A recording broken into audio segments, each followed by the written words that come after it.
मस्साजोग सरपंच पदाच्या निवडणुकीमध्ये अश्विनी देशमुखांचा पराभव झाला।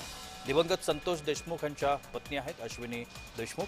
त्यांच्या पराभवानं पंचकृषीमध्ये आश्चर्याचा धक्का बसला। स्वरूपानंद देशमुखांचा तब्बल 92 मतांनी विजय झाला।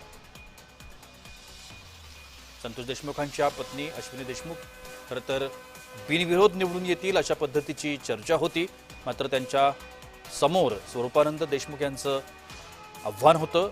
मात्र हे आव्हान अश्विनी देशमुख यांना पेलवलं नाही। तब्बल 92 मतांनी अश्विनी देशमुख यांचा पराभव झाला।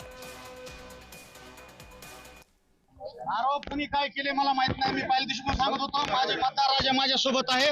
त्यांनी आज मतदान रूपी आशीर्वादातून ते सिद्ध केलं आहे। कोण कुठलंय कोणी काय माझ्यावर आरोप केले तरी माझी जनता पहिल्यापासून माझ्या सोबत होती।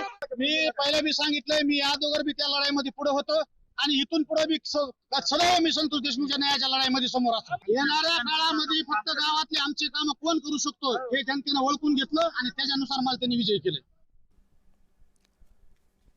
आपण या सगळ्या संदर्भात अधिक माहिती घेण्याचा प्रयत्न करणार आहोत। आता माझ्यासोबत बीडचे आमचे प्रतिनिधी अमीर हुसेन आहेत। अमीर, या संपूर्ण निवडणुकीच्या निकालावरती एक आश्चर्याचा धक्का आहे सगळ्यांना, कारण अश्विनी देशमुखांचा पराभव होतोय। खरं तर संतोष देशमुखांच्या त्या पत्नी आहेत, त्यामुळे या संपूर्ण निवडणुकीमध्ये कदाचित त्या बिनविरोध निवडून येतील किंवा खूप मोठ्या मताधिक्यानं निवडून येतील अशा पद्धतीच्या चर्चा होत्या।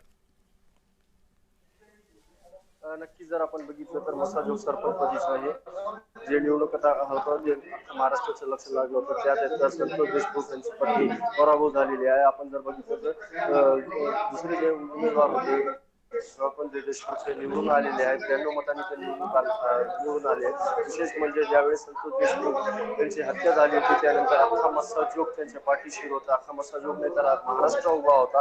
पण काल नंतर जे निवडणूक झाले आणि ते मैदानात उतरले होते त्यानंतर आज जर आपण बघितलं तर जे निर्णय आलेला आहे, स्वरूपानंद देशमुख हे 92 मतांनी विजय झालेले आहे। संतोष देशमुख यांची पत्नी पराभव झालेला आहे। अमीर, हा पराभव नेमका का झाला असावा किंवा कशामुळे झाला असावा या संदर्भातली काही चर्चा ऐकायला येते किंवा काही मतं आपल्याला ऐकायला मिळतात?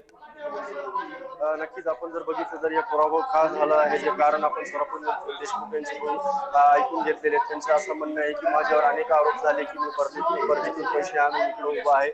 काल सुद्धा आहे तर तिकडं नारेबाजी झाली होती, आम्ही परलीकर आहेत का, आम्ही परलीहून आलात का, आम्हाला इकडे का थांबवत नाही, अशा प्रकारचे नारेबाजी मस्साजोग या ठिकाणी झाली होती। त्यानंतर अनेक आरोप प्रत्यारोप झाले, विकासाच्या अनेक मुद्द्यावर हे झाले।